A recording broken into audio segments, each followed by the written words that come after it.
Pair of linear equation in two variable पर बहुत ही शानदार क्वेश्चन है, सीबीएसई 2023 में पूछा है। ठीक है, solve the following pair of equation graphically, also find the area of the triangle form by the lines representing the equations with y axis. पहले तो कहा है कि इसको ग्राफिकली सॉल्व करो, सॉल्यूशन निकालना है, मतलब है ना, एक्स और वाई की वैल्यू निकालना। उसके बाद बोला है कि जो ट्रायंगल बन रहा है इन दो लाइन से और वाई एक्सिस के साथ उसको करना, मतलब उसका एरिया फाइंड आउट करना ट्रायंगल का। क्या होगा देखो, अगर हम इसको प्लॉट करें सब इन दोनों लाइंस को, क्या हो जाएगा, ये वाई एक्सिस है, ये एक्स एक्सिस है। पहली लाइन है, इसको हम L1 मान ले रहे हैं, x plus 3y is equal to the 6, है ना। इसको प्लॉट करेंगे तो सबसे क्या तरीका बताया, x की वैल्यू 0 पुट कर दो, y की वैल्यू क्या आ जाएगी 2। ठीक है, 3y इज इक्वल टू 6 तो y की वैल्यू 2। अगर हम y की वैल्यू 0 पुट कर रहे हैं तो x की वैल्यू क्या आ जाएगी 6 आ जाएगी। यानी कहाँ से ये क्या हो जाए 0,2, 0,2 का मतलब ये 1, ये क्या हो जाए 1 और ये 2, 0,2 मतलब ये हो जाएगा 0,2 और 6,0 1 2 3 4 5 6 6,0 ये हो जाएगा। ये लाइन ऐसे यहाँ से जाएगी, है ना, पास होगी इन दोनों पॉइंट से। ये लाइन L1 थी।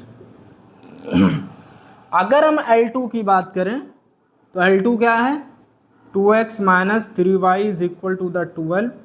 x की वैल्यू 0 पुट कर दो तो y की वैल्यू क्या हो जाएगी माइनस का 4, फिर y की वैल्यू 0 पुट कर दो तो x की वैल्यू क्या हो जाएगी 6। ठीक है, यहाँ उठा के पुट करके सॉल्व करो। देखो 0,-4, 0,-4 कहाँ होगा, यहाँ पर होगा।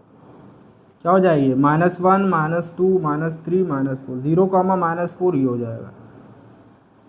ठीक, अगला पॉइंट 6,0, देखो ये यही पॉइंट है, यानी लाइन कहाँ से पास हो रही है, ऐसे पास हो रही है।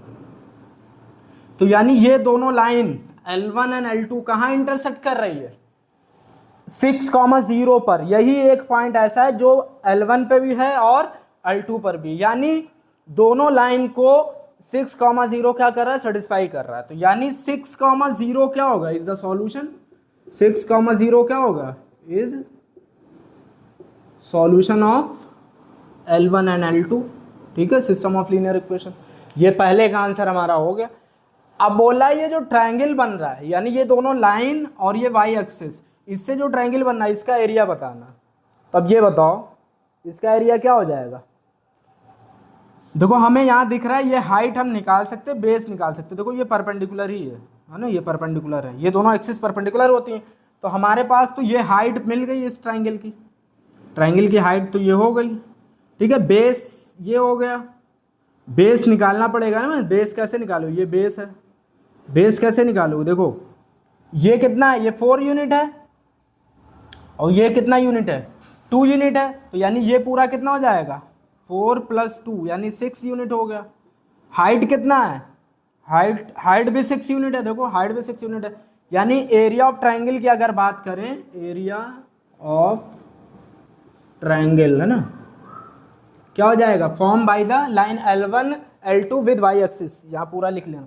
तो हो जाएगा 1/2 b × h, b का मतलब क्या हो जाएगा 6 और इंटू 6 कितना हो जाएगा, यानी कितना हो जाए 18 स्क्वायर यूनिट, है ना, कोई भी यूनिट दी हो, ये आंसर आ जाएगा। बहुत ही अच्छा क्वेश्चन है ये सीबीएसई के लिए।